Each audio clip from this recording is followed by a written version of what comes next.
जैसे बांग्लादेश में हम देख रहे हैं हमारे हिंदू भाइयों को कैसे वो मार रहे हैं, कैसे वो भगा रहे हैं।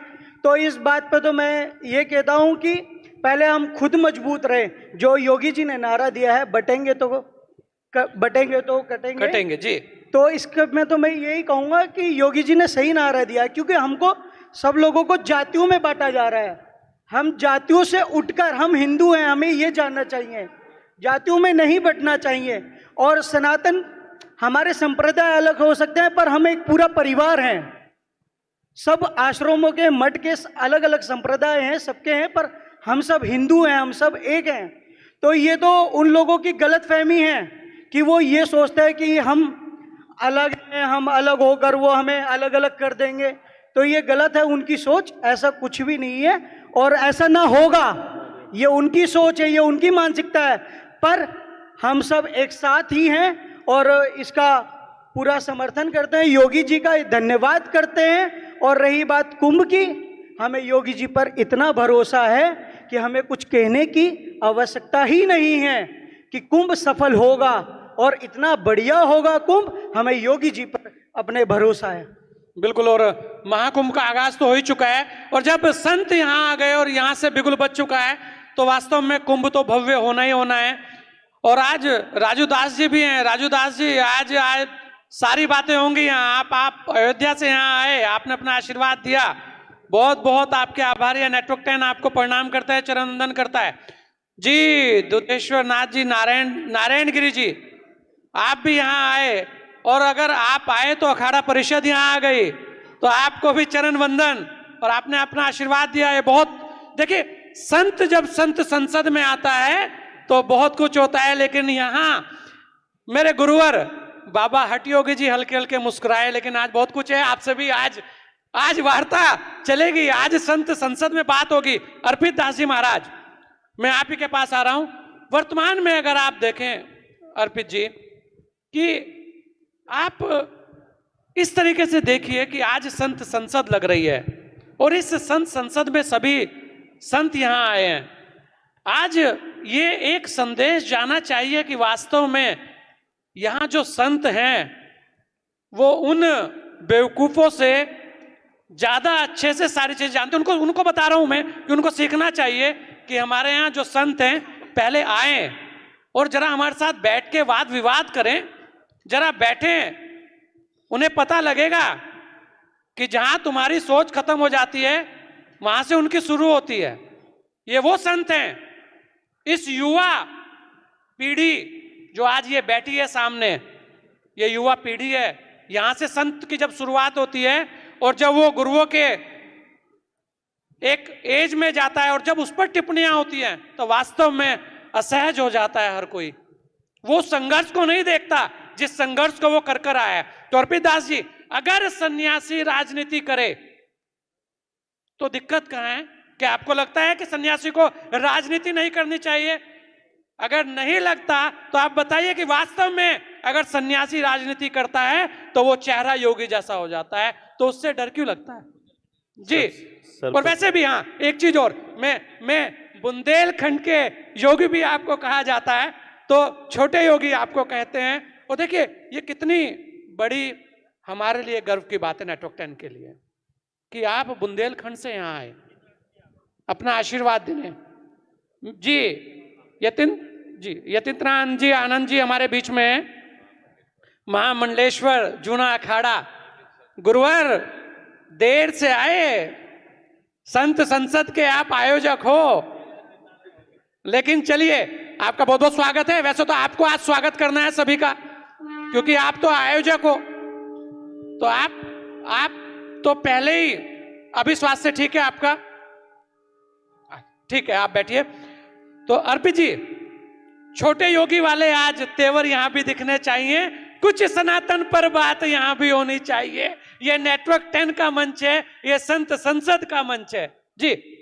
सर्वप्रथम तो मैं नेटवर्क 10 न्यूज चैनल के पूरे परिवार को बहुत हृदय की अनंत गहराइयों से शुभकामनाएं देता हूं और धन्यवाद प्रकट करता हूं कि उन्होंने सनातन धर्म के पर चर्चा करने के लिए इतना बड़ा मंच लगाया और पूरे देश से पूज्य संतों को बुलाया। मैं समस्त पूज्य संत जो मंच पर विराजमान हैं और हमारे सम्मुख विराजमान हैं, मैं सभी के श्री चरणों में साष्टांग दंडवत प्रणाम निवेदित करता हूं। और मैं आपने चर्चा की बुंदेलखंड की, मैं जिस बुंदेलखंड से आता हूं उस बुंदेलखंड का अपना एक इतिहास है, और जब जब क्रांति आई है तो उसी बुंदेलखंड से आई है। चाहे भारत की स्वाधीनता की क्रांति आई हो और चाहे सनातन की स्वाधीनता की क्रांति आई हो, सारी क्रांतियों का आगाज उस बुंदेलखंड की धरती से होता है। अभी आपने बहुत अच्छा एक प्रश्न किया कि संतों को राजनीति में आना चाहिए, और जब संत राजनीति में आएगा तो मैं बहुत जिम्मेदारी के साथ इस बात को कह सकता हूं कि जब एक संत राजनीति में आएगा तो उसकी जो सोच होगी वो संपूर्ण समाज के कल्याण की सोच होगी। उसकी जो सोच होगी वो अकेले एक परिवार को बढ़ाने की सोच नहीं होगी, उसकी सोच एक जाति को बढ़ाने की नहीं होगी, उसकी सोच संपूर्ण सर्व समाज के लिए काम करने के लिए होगी। और उसका उदाहरण उत्तर प्रदेश के यशस्वी मुख्यमंत्री योगी आदित्यनाथ जी हैं। जब कोविड काल में उनके पिताजी का शरीर छूट गया और लोगों ने कहा कि अब तो योगी जी अपने घर और गांव जाएंगे, योगी जी ने कहा कि हमारा पिता और हमारा परिवार उत्तर प्रदेश की 25 करोड़ जनता है, मैं सबसे पहले 25 करोड़ जो जनता है उसकी चिंता करूंगा। और योगी जी अपने पिता के दाह संस्कार में नहीं गए। ये उसका सबसे बड़ा उदाहरण है कि योगी जी के लिए पूरा उत्तर प्रदेश सबसे वही परिवार है, वही उनका घर है। और मैं अभी आप चर्चा कर रहे थे कि अब सनातन की चर्चा नहीं होगी तो कब होगी, ये हिंदुत्व की सदी है। और मैं बहुत जिम्मेदारी के साथ नेटवर्क 10 पर कह रहा हूं, आजकल एक बहुत सुंदर एक आलाप संविधान का चल रहा है देश के अंदर। मैं उन बेवकूफ़ों से कहना चाहता हूं जो संविधान का आलाप लगाए हैं, एक संविधान की छोटी सी पुस्तक लेके तमाशा बनाए हैं। संविधान प्रदर्शन का विषय नहीं है, संविधान श्रद्धा का विषय है, संविधान विश्वास का विषय है। और उनसे मैं कहना चाहता हूं कि संविधान एक बार खोलकर पढ़ लो। संविधान के भाग 3 में भगवान श्री सीताराम जी का चित्र लगा है। संविधान के भाग में उस 3 भाग में सीताराम जी का चित्र लगा है, जहां पे मौलिक अधिकारों की बात लिखी है संविधान में, वहां भगवान श्री राम के उस समय का चित्र लगा है जब भगवान श्री राम लंका से विजय करके अयोध्या के लिए जा रहे थे। और वो चित्र इस बात का संदेश दे रहा है कि ये राम राज्य की परिकल्पना यदि होगी तो भगवान श्री सीताराम जी से होगी। तो मैं उनसे कहना चाहता हूं, संविधान में किसी अल्लाह का जिक्र नहीं है, संविधान में किसी चर्च का जिक्र नहीं है, संविधान में सनातन है। और उस संविधान में एक चित्र और है श्री हनुमान जी का, और वो चित्र है जब हनुमान जी लंका मां सीता की खोज करने जा रहे थे। एक चित्र और है भगवान श्री कृष्ण का, जब भगवान श्री कृष्ण गीता का उपदेश अर्जुन को दे रहे थे। तो मैं उन मूर्खों से कहना चाहता हूं कि एक बार उस संविधान के पन्नों को, उस संविधान की मूल प्रति मंगा लो, और ना मंगा पाओ तो बता देना, एड्रेस भेज देना, मैं तुम्हारे घर पे कोरियर करवा दूंगा। और उस संविधान को एक बार पढ़ लो। इतने दिनों से संविधान चिल्ला चिल्ला कर संविधान पर विश्वास करने वाले लोगों, इस संविधान में सेकुलर शब्द चोरी से डाला गया। ये भारत सनातनियों का है, भारत राम का है, भारत कृष्ण का है, ये भारत राम कृष्ण और महात्मा गौतम बुद्ध की धरती है, ये किसी और की धरती नहीं है। और योगी जी ने इस बात को स्पष्ट अभी सदन में कहा है कि यहाँ राम कृष्ण की परंपरा चलेगी, यहाँ पर औरंगजेब और बाबर की परंपराएं नहीं चलेंगी। और मैं देश के यशस्वी प्रधानमंत्री आदरणीय नरेंद्र मोदी जी को बहुत हृदय से धन्यवाद देना चाहता हूं कि हिंदुत्व की सदी आई है और ये सभी पूज्य संतों के आशीर्वाद से आई है। और इस बात को प्रधानमंत्री जी और उत्तर प्रदेश के मुख्यमंत्री जी बहुत आदर के साथ सबसे कहते हैं। जी बिल्कुल महाराज जी, और बहुत जरूरी है कि एक संदेश इस संत संसद से निकल कर जाए। मैं शिवम महाराज जी भी हमारे साथ हैं, हरिद्वार से हैं, बड़े युवा संत हैं। हमारे बीच में चिदानंद मुनि जी जी महाराज जी भी आ चुके हैं, आपको भी चरण वंदन, आपका भी बहुत बहुत स्वागत। और शंखनाद आज हो ही चुका है।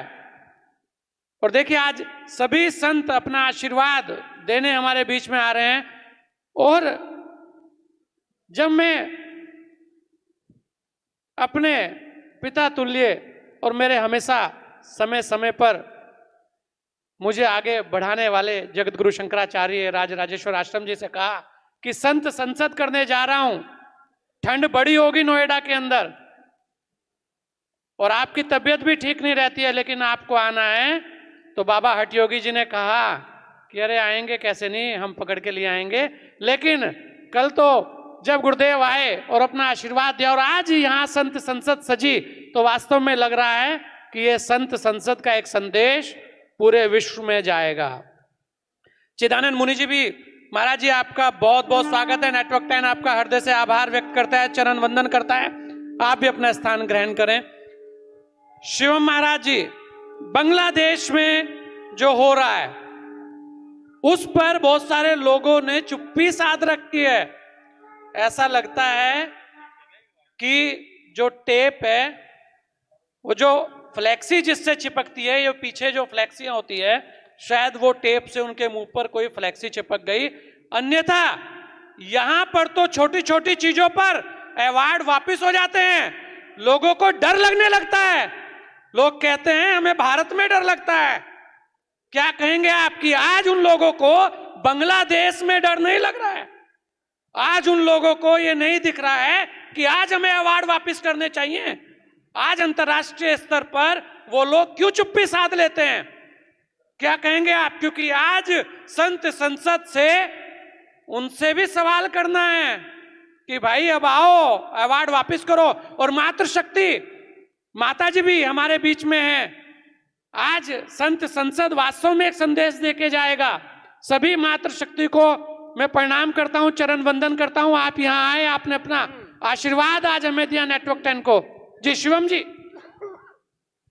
सर्वप्रथम मैं नेटवर्क 10 को शुभकामनाएं देना चाहूँगा कि आपने ये संत संसद का कार्यक्रम रखा, जिससे कि हमारी बात हर समाज के हर वर्ग तक जाए।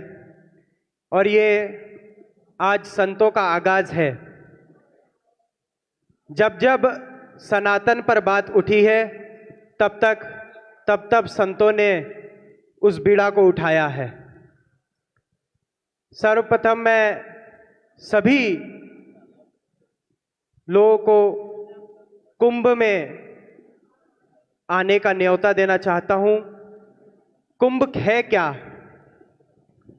भारत हमारी संस्कृति से जाना जाता है। भारत की जो सभ्यता है वह सनातन है। भारत इन महात्माओं से जाना जाता है।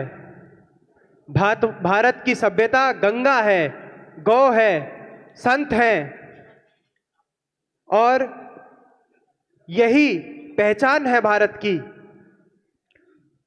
इसलिए जो जो ऐसी सोच रखते हैं, आदि अनादि काल से ऐसे बहुत लोग हुए जिन्होंने बहुत षड्यंत्र करने की कोशिश करी सनातन पर, लेकिन हमेशा उन्होंने हार का सामना किया है। हमेशा सनातन जीता है। हमेशा सनातन फिर उभर के और अपने बल से आगे आया है। सनातन कभी न मिटेगा और न कभी मिट सकता है, क्योंकि सनातन में ऐसे लोग हैं जो सनातन की धरोहर को और आगे लेके जाएंगे और दुनिया में प्रकाशित करेंगे। जी बिल्कुल शिवम महाराज जी हमारे साथ आचार्य जी हैं और बौद्ध धर्म गुरु हैं।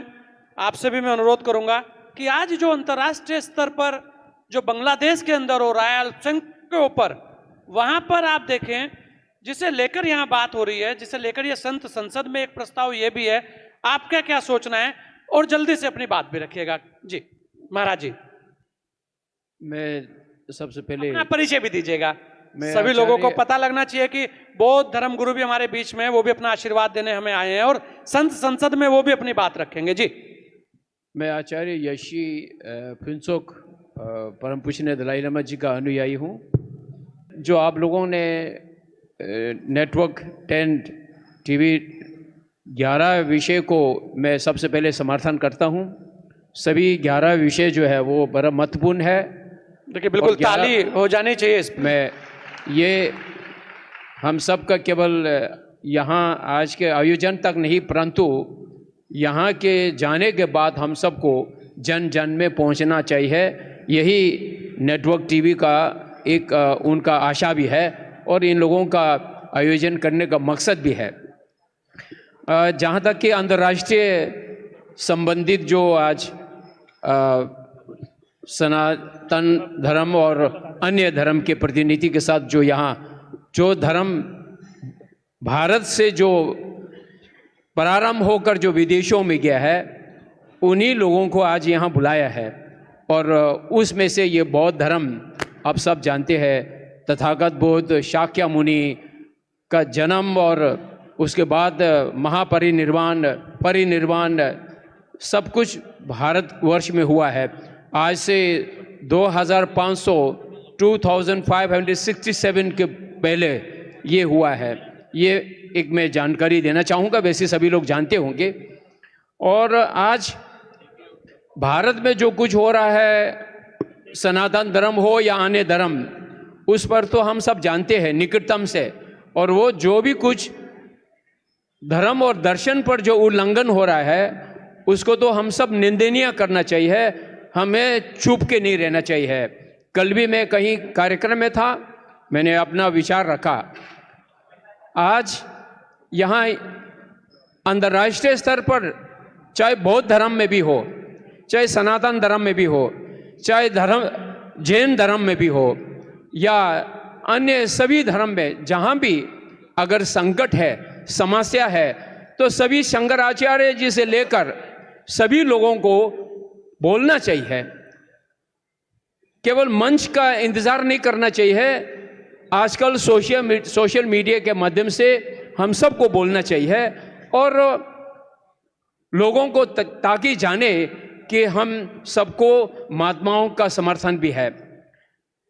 आज एक विषय रखा है बांग्लादेश में, जो बौद्ध धर्म और सनातन धर्म के लिए बड़ा संकट में है। आपके पड़ोसी देश, आज मैं दलाई लामा जी का अनुयायी है, बौद्ध धर्म का अनुयायी है, लेकिन हमारा तो संकट पिछले 65 वर्ष से संकट में है। इसलिए मैं यहाँ हूँ आप लोगों के समक्ष में, being a Tibetan, being a Dalai Lama's अनुयायी, डिसेबल, तथागत बुद्ध के अनुयायी होने के नाते मैं यहाँ आज आप लोगों के समक्ष में यूनाइटेड नेशन के ये चार्टर लेकर आया हूँ, क्योंकि 250 देश, सभी लोग कहते हैं कि यूनाइटेड नेशन के सदस्य है। अगर यूनाइटेड नेशन अंतर्राष्ट्रीय के सदस्य है तो अंतर्राष्ट्रीय के संविधान या अनुसार उल्लंघन को उल्लंघन नहीं करना चाहिए। आज बांग्लादेश के जो अंदर हो रहा है, सनातन धर्म और बौद्ध धर्म के अनुयायी लोगों पर, जिस देश ने आज़ाद दिलाया, भारत ने आज़ाद दिलाया, और उस सेना में भी तिब्बतन आर्मी भी है, तिब्बती फौज लोगों ने भी वहाँ जाके भारत सरकार के सहयोग और बांग्लादेश को आज़ाद दिलाया। इसलिए यूनाइटेड नेशन के चार्टर नंबर 9 में लिखा है कि सभी धर्म को संरक्षण करना चाहिए, सभी देश। तो बांग्लादेश को जिम्मेवारी बनता है। और मानवाधिकार के 18 उनके वहाँ भी ये कहा है कि सभी धर्म का संरक्षण करना चाहिए, सभी धर्म को अपने इच्छा अनुसार योगदान देना चाहिए। तो ये तो बांग्लादेश, जिस देश को भारत ने आज़ाद दिलाया, और वही देश को आज नेतृत्व करने वाला भी, जिसको ओस्लो में नॉर्वे ने विश्व शांति पुरस्कार भी प्राप्त व्यक्ति है।